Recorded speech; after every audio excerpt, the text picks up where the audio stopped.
Bismillahirrahmanirrahim. Assalamualaikum warahmatullahi wabarakatuh. Bismillah, alhamdulillah, assalatu wassalamu ala rasulillah, wa la hawla wa la quwwata illa billah. Asyhadu an la ilaha illallah wa asyhadu anna muhammadan abduhu wa rasuluh. Allahumma salli ala sayyidina Muhammad wa ala ali sayyidina Muhammad. Amma ba'du, hadratul kiram, DKM Masjid Al-Ikhlas, Ketua DKM dan jajaran yang mudah-mudahan senantiasa dalam rahmat dan lindungan Allah Subhanahu wa taala, para asatid dan asatidah yang senantiasa istiqamah untuk memberikan ilmunya khususnya di Masjid Al-Ikhlas ini, yang mudah-mudahan juga senantiasa mendapatkan keberkahan di sisi Allah Subhanahu wa taala. Dan tentu untuk kita semua Bapak Ibu sekalian yang senantiasa istiqamah juga untuk berusaha semaksimal mungkin memakmurkan masjid Allah ini. Mudah-mudahan segala niat kita, segala hajat kita, segala langkah kita, segala ucapan yang kita ucapkan dalam rangka untuk memakmurkan masjid Allah ini dicatat sebagai pahala. Amin Allahumma amin.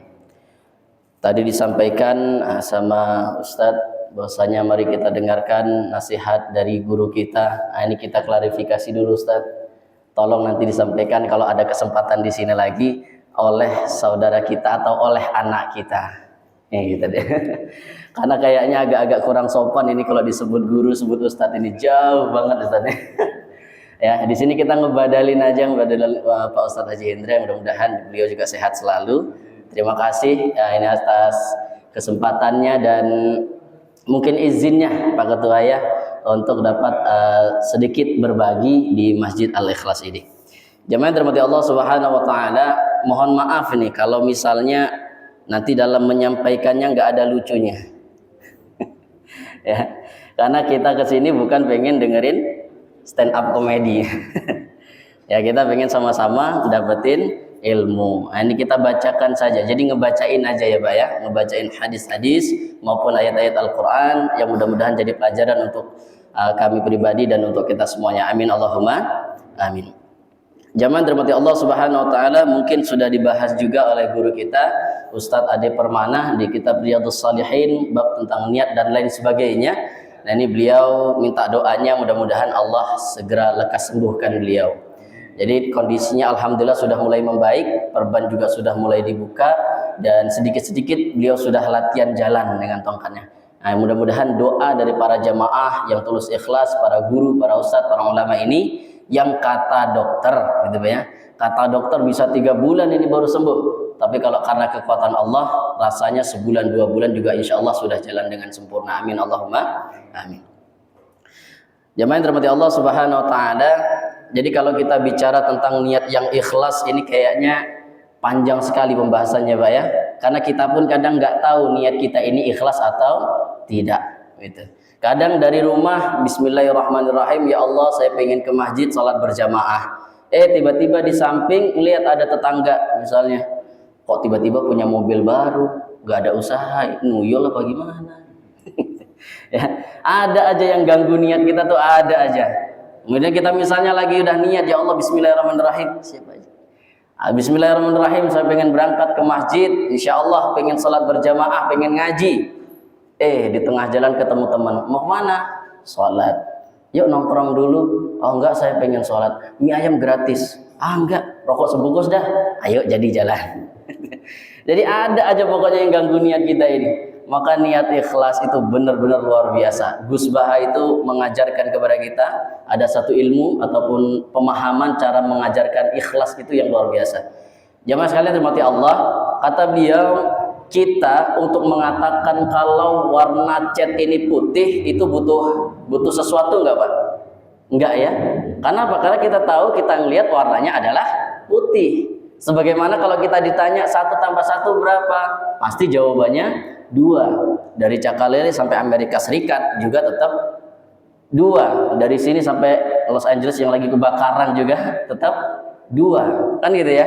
Pasti tetap begitu. Dan kita nggak butuh saya bayar kamu nih 100.000, 200, kamu bilang 2 ya, 1 tambah 1. Kan nggak perlu ya Pak ya. Karena kita tahu, sudah tahu, betul-betul tahu kalau 1 tambah 1 pasti 2, kan begitu.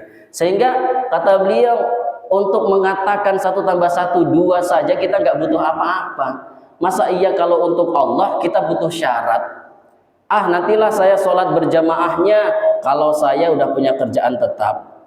Nantilah saya mau puasa sunnahnya kalau saya rezekinya bagus, dagangannya lancar. Kayaknya kalau ingin beribadah kepada Allah harus ada timbal balik gitu ya Pak ya.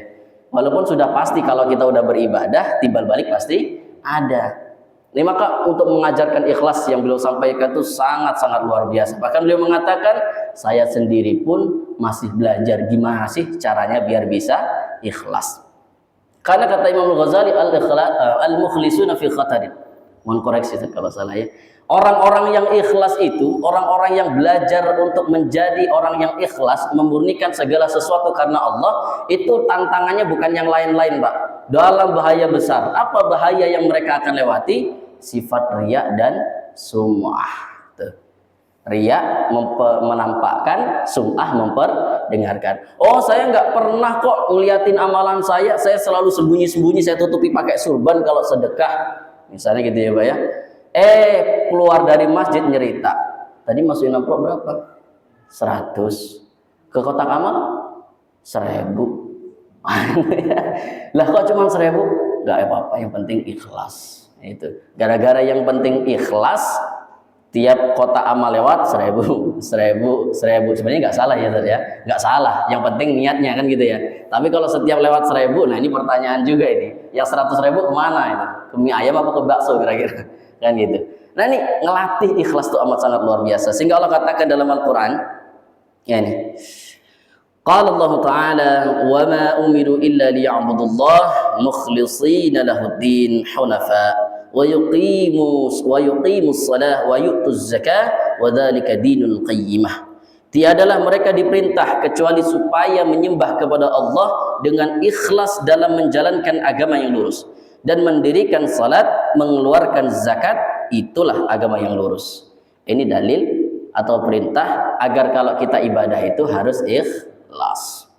Tadi yang kita sampaikan ya Pak ya, tantangan untuk ikhlas itu Masya Allah luar biasa. Jadi kalau untuk melatihnya juga kita butuh effort yang luar biasa. Nggak bisa, kamu ikhlas? Ikhlas. Ya, ikhlas ditanya ikhlas enggaknya, jawabnya ikhlas. Ikhlas itu urusan hati dia dengan Allah Subhanahu wa Ta'ala. Kamu ikhlas? Ikhlas. Tapi kalau misalnya nggak dipanggil acara, nggak diundang misalnya, saya kemarin udah nyumbang situ masih nggak diundang, padahal mah itu kalau nggak ada saya nggak jalan itu acara, bla bla bla macam-macam. Kalau ditanya ikhlas nggaknya, jawabannya ikhlas. Tapi kalau nggak ada timbal balik dari orang lain, dia kecewa. Nah ini pertanyaan. Oh saya ikhlas kok ngajar di sana, misalnya gitu ya Pak ya. Saya ikhlas ngajar di sana, nggak dibayar pun nggak masalah. Misalnya ngajar privat atau ngajar di sekolah atau segala macam. Karena saya ngajar lillahi ta'ala. Oh giliran ada musuh, ada selisih dengan atasan, apa kata dia? Saya udah ngajar nggak dibayar. Saya udah ngaji privat nggak dikasih. Bensin nggak dikasih. Nah giliran sekarang malah saya dicuekin. Tuh. Keganggu ya Pak ya? Itu yang tadinya kita ikhlas itu mudah banget untuk terganggu. Maka Allah pesankan kepada kita, kalau salat yang ikhlas. Ini anak-anak muda kayak kita ini lagi dekat dengan mertua, calon mertua itu, Masya Allah, takbirnya yang tadinya Allah gitu, ketika udah samping calon mertua, Allahu Akbar ala Mekah, Masya Allah. Yang tadinya malas ngaji dekat calon ibu mertua, Bismillahirrahmanirrahim. Masya Allah. Ya, itu melakukan sesuatu karena ada manusia, itu bahaya banget. Nah ini, sehingga Allah juga menjelaskan dalam ayat yang lain perkara riya ini, Bapak Ibu sekalian. Kalau kita ini sudah ngamalin sesuatu, walaupun sudah 10-20 tahun ke depan, jangan diungkit.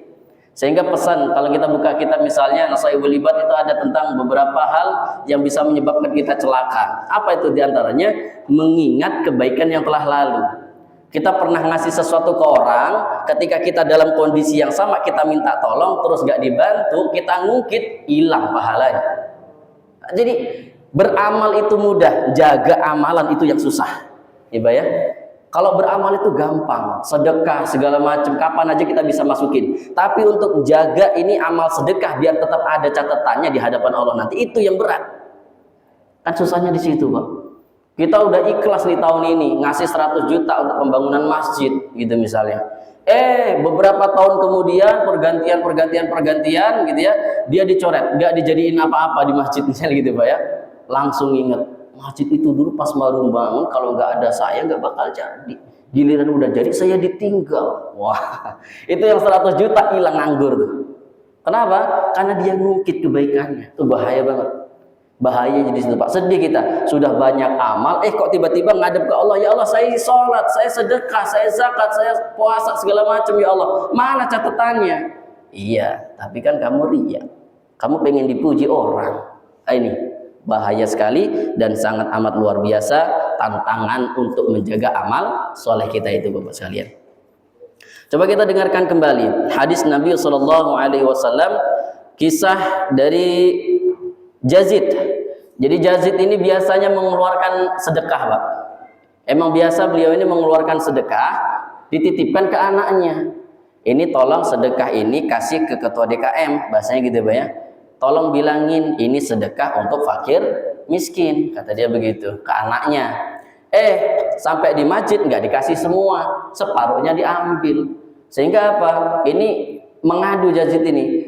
Ya Rasul, ini gimana saya udah niat itu semua uang itu untuk fakir miskin, tapi malah diambil sama anak saya. Maka kata Nabi luar biasa, wahai Yazid, kamu sudah mendapatkan apa yang kamu niatkan, dan anakmu pun termasuk mereka yang membutuhkan. Tuh, Pak. Jadi kalau bapak-bapak misalnya nitip uang ke masjid, Pak, saya titip ini untuk pembangunan, misalnya gitu ya, ternyata keuangan masjid lagi butuh untuk operasional, dipakailah uang itu untuk operasional misalnya, Pak ya. Maka yang tadi niat bapak untuk pembangunan itu sudah dicatat di sisi Allah Subhanahu wa Ta'ala. Jangan takut, jangan mempertanyakan juga, loh kok duit saya nggak dibeliin semen kemana? Itu ganggu niat kita tuh, ganggu dan merusak niat awal kita. Kalau sudah dikasih itu bukan lagi urusan kita, pahalanya sudah dicatat di hadapan Allah Subhanahu wa Ta'ala. Nanti nih puasa kan biasanya ngasih takjil ya, banyak yang ngasih takjil tuh ganti-gantian. Bahkan beberapa masjid jamaahnya itu dijadwalkan, Pak. Dijadwalkan nanti minggu pertama sampai minggu 7 hari pertama Ramadan RT 1 misalnya itu. Jadi dijadwalkan sampai begitunya untuk melatih jamaahnya biar gemar bersedekah, itu sampai begitunya. Ini juga harus dijaga amalnya ini.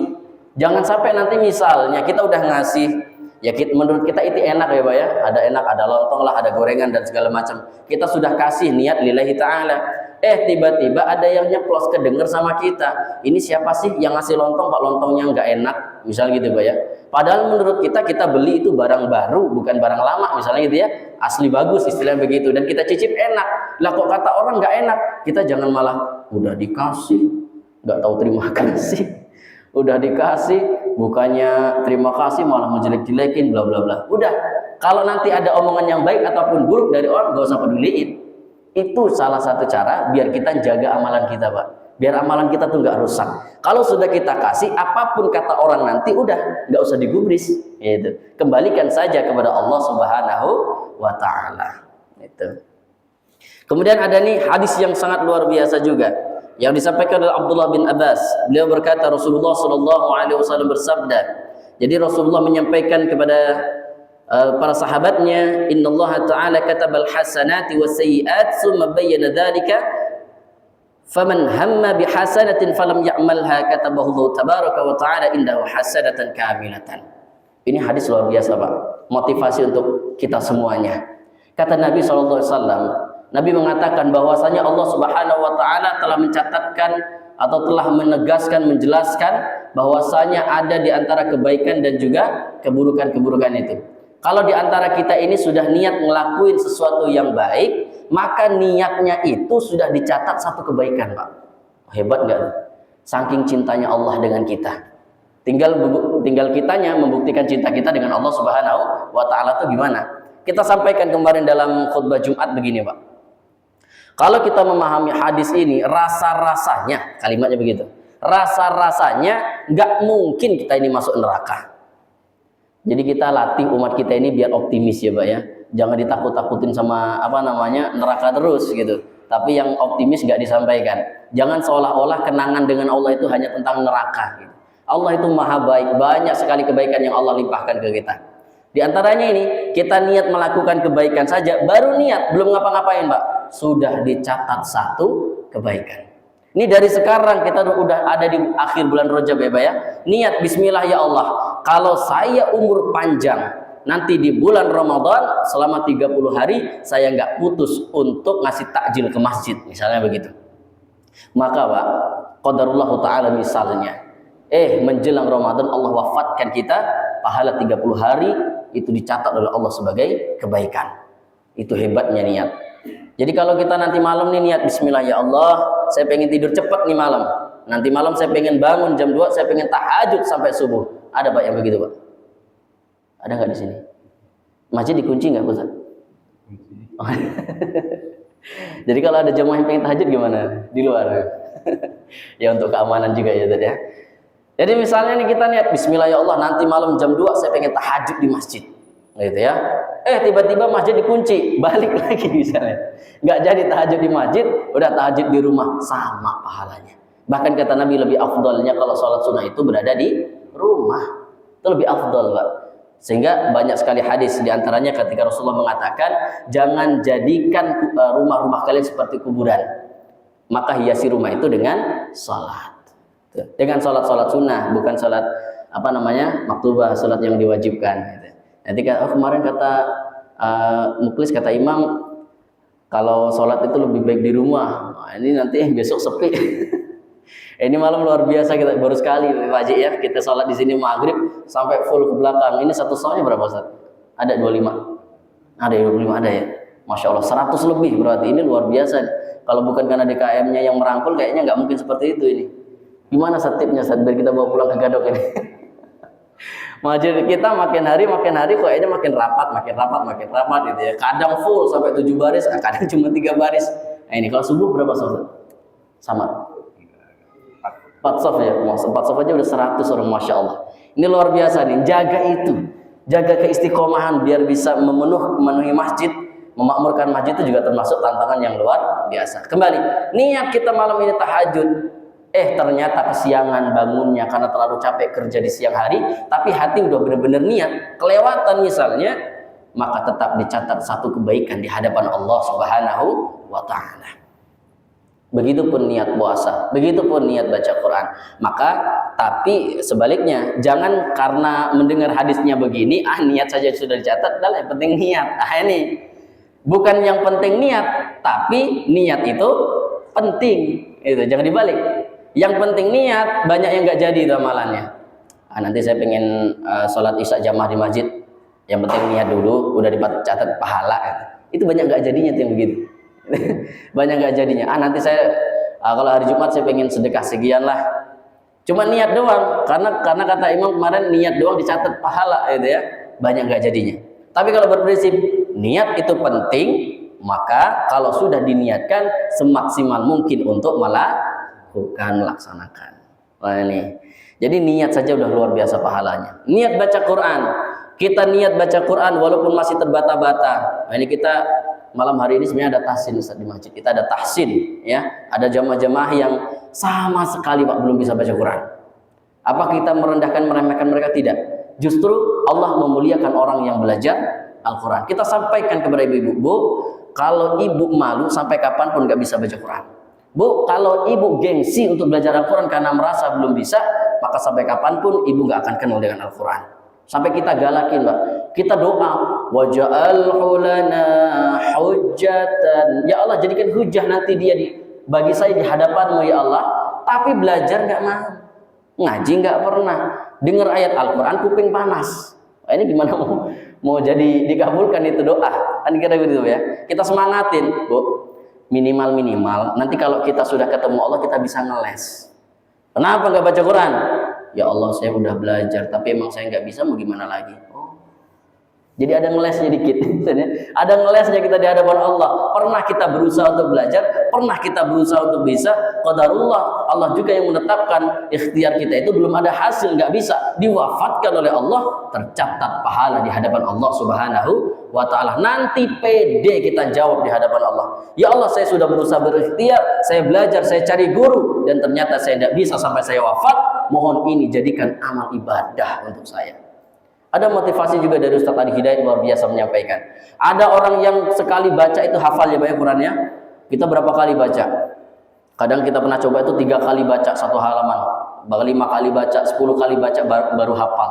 Baru kuat hafalan. Ada orang yang sekali baca hafal. Ada pula yang sudah berpuluh-puluh, beratus-ratus kali baca, nggak satu lembar, satu ayat, satu huruf pun nggak nempel. Ada nggak di sini Pak? Kayaknya nggak ada ya, insya Allah ya. Ini luar biasa. Kata beliau, bisa jadi Allah Subhanahu wa ta'ala berkehendak mencatatkan pahala baginya jauh lebih banyak dari orang yang cepat hafal Al-Quran.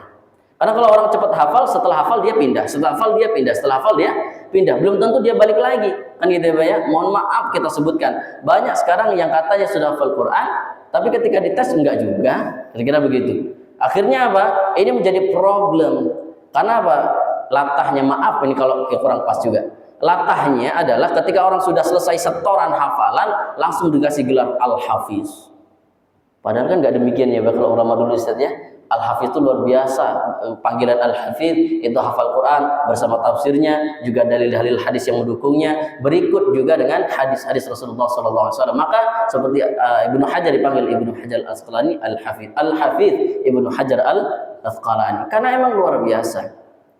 Maaf sekali juga, kami secara pribadi Ustaz ini menyampaikan, nggak pede Pak dipanggil Ustaz, belum pede dipanggil Ustaz. Kenapa? Ngerasa betul, jauh banget kayaknya makomnya kalau itu dipanggil Ustaz. Kalau sekedar dipanggil guru ngaji kita siap, tapi kalau dipanggil dengan gelar Ustaz, apalagi sampai dipanggil Kiai, ya Allah, malunya bagaimana pertanggungjawaban di hadapan Allah Subhanahu wa ta'ala. Karena kalau orang sudah dipanggil Ustadz, dipanggil Kiai, resikonya adalah dia akan sulit menerima kebenaran dari orang yang menurut dia ada di bawahnya. Pernah kita pengalaman begitu Pak? Pernah mengalami begitu. Kita negur, apa jawab beliau? Saya sudah 10-20 tahun di sini nggak pernah ada yang nyalahin saya. Kan repot kan? Ya, repot kita gimana mau negurnya lagi, kira-kira gitu ya Pak ya? Kira-kira begitu. Gimana kita menegurnya sehingga menjadi tantangan juga. Kemudian ketika seseorang sudah melaksanakan niatnya, dia sudah meniatkan sesuatu, wa in hamma biha fa'amilaha, kataballahu indahu asra hasadatin ila 700 da'fin ila at'afin katsiratin. Ini hebatnya. Kita sudah niat melakukan amal soleh, apapun itu amal solehnya, sebesar atau sekecil apapun amal soleh itu, kita udah niat lillahi ta'ala, lalu kita mengamalkannya Pak, maka yang tadinya niatnya sudah dicatat satu kebaikan, maka dilipatkan oleh Allah Subhanahu wa ta'ala bi asri hasanat, dengan 10 kebaikan pun. Satu kebaikan yang kita lakukan dilipat gandakan sampai menjadi 10 kebaikan. Maka kalau untuk masuk neraka kayaknya kita jauh banget Pak. Nggak mungkin, harusnya begitu ya. Harusnya tidak mungkin. Tapi nanti di ujung kita jelaskan kenapa kok banyak orang yang tidak tertarik dengan tawaran ini. Niatnya sudah satu kebaikan, dilakukan dapat 10 kebaikan. Belum lagi kalau ngajak orang. Ada dalam hadis riwayat Muslim juga disebutkan oleh Imam At-Tirmidzi dalam kitab sunan yang lain juga demikian, tentang hadis yang luar biasa, orang yang mengajak orang lain untuk melakukan suatu kebaikan, menunjukkan sesuatu yang baik, menunjukkan jalan yang betul, yang benar, yang diridai Allah Subhanahu wa taala, maka dia mendapatkan pahala orang yang diajaknya tanpa mengurangi pahala dia sedikit pun. Sebenarnya jadi guru itu, Ustaz ya, ini luar biasa. Jadi guru itu luar biasa pahalanya, luar biasa juga siksanya. Ini. Jadi itu apa ya, 11-12 Pak. Kalau dia mengatakan, menyampaikan dan mengamalkan, maka besar ganjarannya di hadapan Allah, jaminannya bahkan bisa surga. Tapi kalau dia menyampaikan tapi tidak mengamalkannya, atau dia menyampaikan sesuatu yang belum dia amalkan, maka ancaman Allah Subhanahu wa taala, kabura maqtan indallah an taqulu ma la taf'alun. Itu tantangannya Pak. Kalau punya ilmu tapi nggak mau menyampaikan, pelit dengan ilmunya, masuk lagi hadis yang lain, man katama ilman ya'lamu, orang yang menutupi atau menyembunyikan ilmu yang dia punya, maka nanti di hari kiamat akan ditarik oleh Allah bilijami minan nar, dari belenggu api neraka. Punya ilmu resiko, enggak punya ilmu juga resiko. Nah ini. Jadi kalau kita sudah melakukannya 10 kebaikan, hasanat.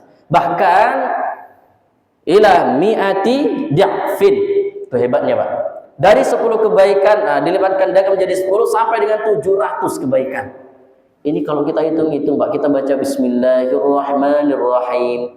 Ada 19 huruf ya, Ustaz. Mohon koreksi kalau salah. Itu kalau kita baca satu kebaikan udah 19 kebaikan. Kalau dilipat gandakan menjadi 10 sudah 190 kebaikan. Nah, kalau dilipatkan jadi 700, bahkan di sini sampaikan ila at'afin katsiratin, sampai dengan kelipatan-kelipatan yang tidak terhingga, Pak. Ini kasih sayang Allah kepada kita. Maka sekecil apapun perbuatan baik yang sudah kita lakukan, jangan pernah diremehkan. Jangan pernah kita mengatakan, Pak maaf ya, saya cuma bisa bantu sekian untuk masjid. Jangan pernah mengatakan itu, Pak. Kita sampaikan jangan pernah mengatakan itu. Kalau kita sudah ngasih bismillah ya Allah, berapapun yang saya berikan tolong ridai, jadikan masalah kebaikan untuk saya fid dunya wal akhirah. Jadi jangan lagi kita sampaikan, mohon maaf ya Pak, saya cuma bisa bantu sekian. Berapapun nilainya itu di hadapan Allah sama. Tergantung kadar ikhlas di dalam hatinya. Nah ini luar biasa. Kalau kita sudah melakukan 10, 700 sampai kelipatan yang tidak terhingga, itu urusan Allah Subhanahu wa taala. Salat sunnah 2 rakaat yang mungkin menurut kita ringan kita lakukan, luar biasa pahalanya di hadapan Allah. Zikir yang kita lakukan, subhanallah wa bihamdihi subhanallahil azim. Mungkin bisa kita lihat dalam kitab Arba'in An-Nawawi, sebuah hadis yang luar biasa. Ketika seorang hamba mengatakan subhanallah wa bihamdih, pahalanya tamla'ani baina samai wal ard. Pahala mengucapkan subhanallah wa bihamdihi subhanallah wa bihamdihi subhanallah wa bihamdihi memenuhi ruang antara langit dan bumi. Ketika Nabi Musa dalam kitab misalnya katakan disebutkan dikutip juga tadi maktub, dituliskan dalam kitab Tauhid yang ditulis oleh Imam Abdullah Al-Fauzan juga demikian, dikutip sebuah hadis dari Rasulullah SAW tentang kisah Nabi Musa. Nabi Musa SAW meminta kepada Allah, ya Allah berikan satu amalan yang hambamu tak melakukan itu. Yang hambamu belum ada yang melakukan itu kecuali aku nanti. Apa kata Allah? Qul la ilaha illallah. Ucapkan olehmu wahai Musa, la ilaha illallah, la ilaha illallah. Nabi Musa protes, ya Allah ini semua hambamu ucapin itu, yang lain lah. Ini ya, yang lain. Jangan yang itu mah semua hambamu juga mengucapkan itu, ya Allah. Apa kata Allah Subhanahu wa taala? Wahai Musa, jika kalimat la ilaha illallah diletakkan dalam fil mizan, dalam satu timbangan, lalu langit, bumi dan seisinya pada timbangan yang lain, maka kalimat la ilaha illallah jauh lebih berat timbangannya daripada langit, bumi dan seisinya. Kemudian ada lagi misalnya salawat. Dalam hadis qudsi disebutkan oleh Rasulullah sallallahu alaihi wasallam, "Man shalla alayya salatan." Siapa yang bersalawat kepadaku satu kali, Pak. Ini kalau niaga dengan Allah tuh begitu, beli 1 gratis 10. Kalau kita beli 10 baru gratis 1, kira-kira gitu ya. Tapi kalau dengan Allah beli 1 gratis 10. Satu kali kita bersalawat kepada Nabi sallallahu alaihi wasallam sallallahu alaihi asra, maka Allah bersalawat kepada orang tersebut sebanyak 10 kali. Allah rahmati orang itu. Ini kasih sayang Allah Subhanahu wa taala kepada kita. Maka pada kesempatan kali ini kami mengajak pada diri kami pribadi dan kita semuanya Bapak sekalian, yuk kita optimis untuk menjadi ahli surga. Jangan sampai kita menjadi orang yang pesimis. Kita lihat lagi lanjutan daripada hadis ini. Wa in hamma bi sayyi'atin falam ya'malha kataballahu ta'ala indahu hasanatan kamilatan. Ada di antara kita yang mungkin dia meniatkan dalam hatinya untuk melakukan sesuatu yang buruk, sesuatu yang tidak diridai Allah dan Rasulnya. Katakanlah ada seorang hamba yang berniat, wah saya nggak punya duit nih, nanti malam saya pengen rampok lah, saya pengen nyuri tuh di rumah si Anu, saya pengen ambil tuh, atau mungkin berpikir sampai yang sadis, saya pengen begal nanti. Nah itu misalnya Pak ya, dia pengen melakukan itu sebelum datang ke masjid misalnya tadi. Sholat dia di masjid, Ketika sholat di masjid, dengerin taklim dia sebentar, disampaikan oleh penceramahnya atau da'inya atau ustadznya bahwasanya tentang bla bla bla, hukum mencuri segala macam gitu ya.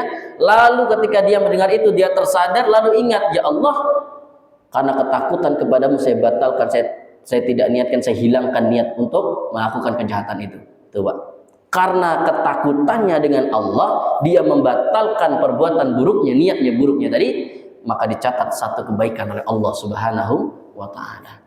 Niatnya buruk, dibatalin niat itu karena takut dengan Allah Subhanahu wa ta'ala, maka niat yang buruk tadi berubah menjadi satu kebaikan. Hebat nggak, Pak? Yakin masuk surga nggak kira-kira? Apa masih nggak yakin?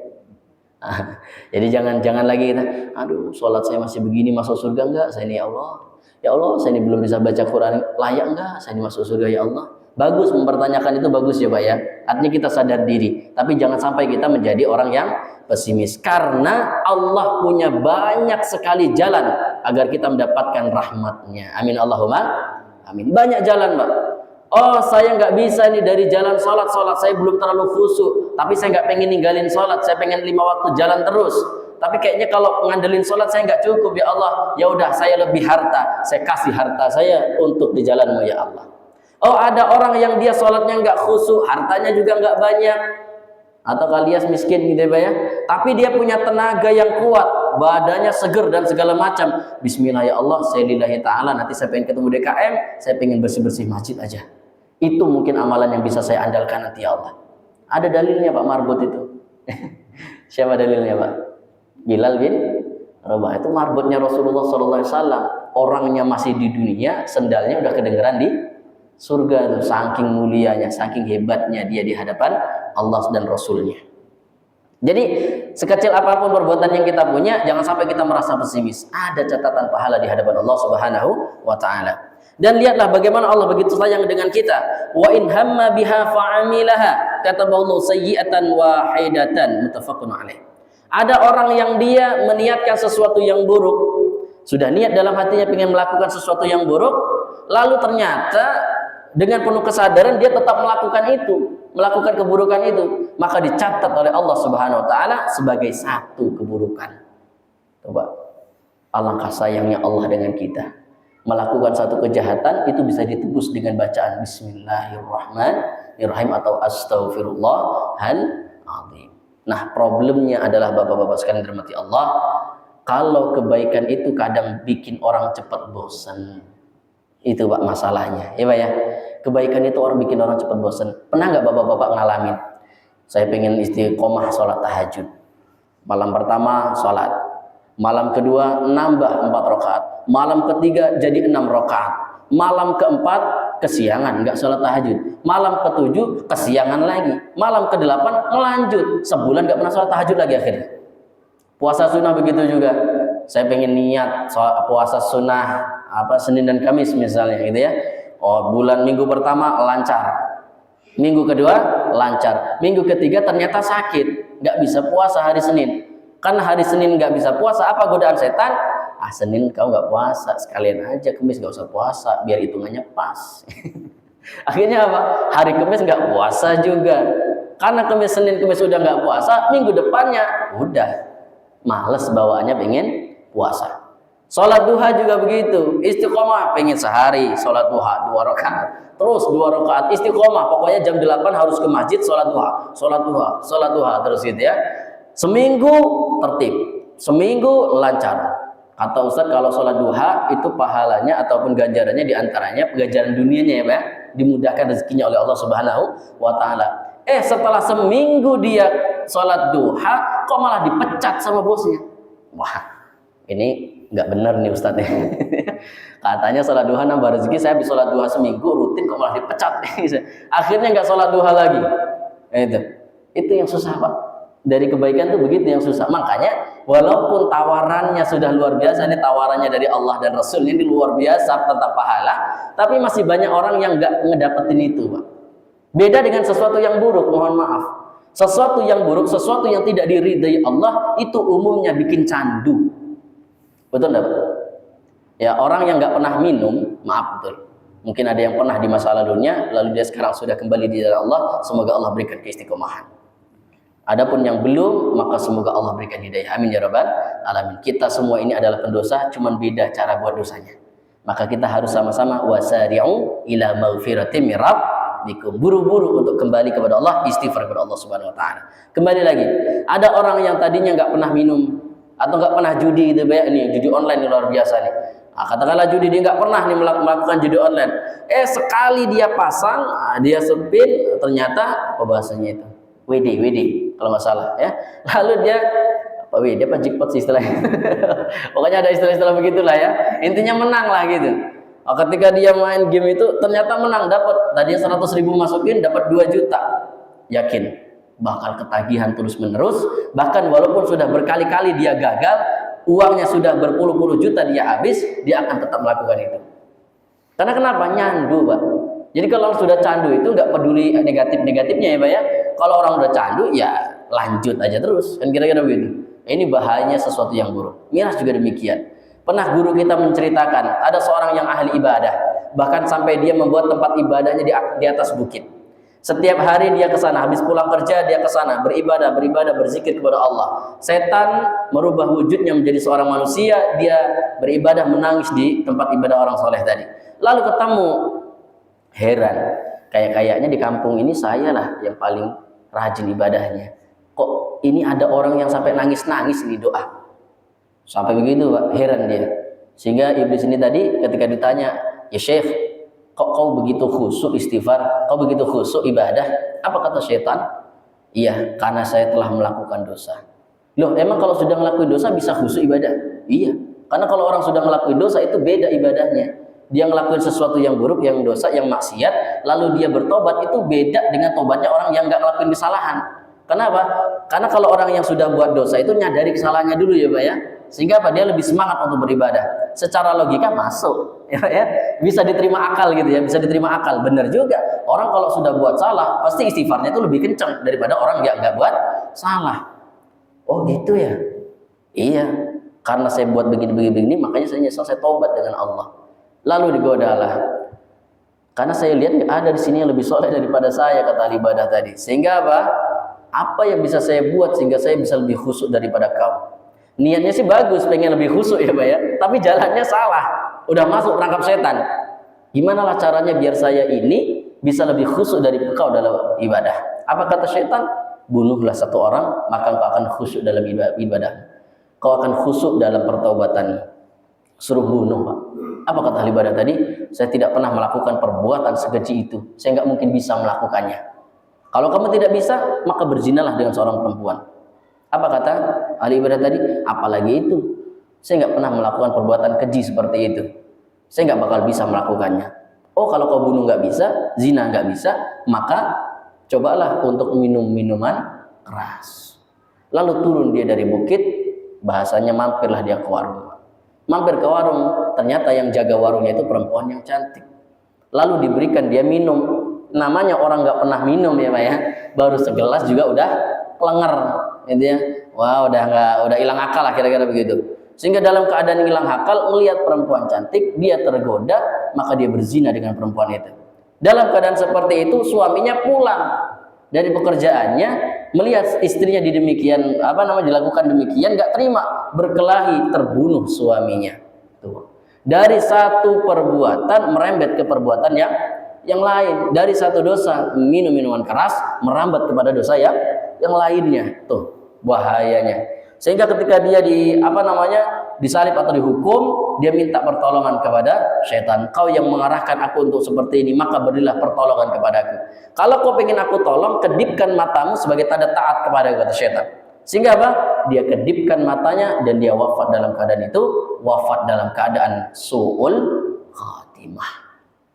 Maka endingnya Bapak sekalian dirahmati Allah, kita tidak tahu bagaimana akhir kita nanti, tapi kita selalu berdoa, Allahumma amitna bihusnil khatimah. Ya Allah, saya sadar salat saya belum betul. Ya Allah, saya sadar bacaan Quran saya belum bagus. Ya Allah, saya sadar puasa saya belum sempurna. Ya Allah, saya sadar amalan saya belum banyak, tapi saya mohon dengan rahmat-Mu ya Allah, matikan saya dalam keadaan husnul khatimah. Itu Pak yang kita pengen. Mungkin kalau masih badan masih seger itu pengennya punya mobil banyak yang bagus-bagus, pengen punya rumah yang mewah gitu ya Pak ya.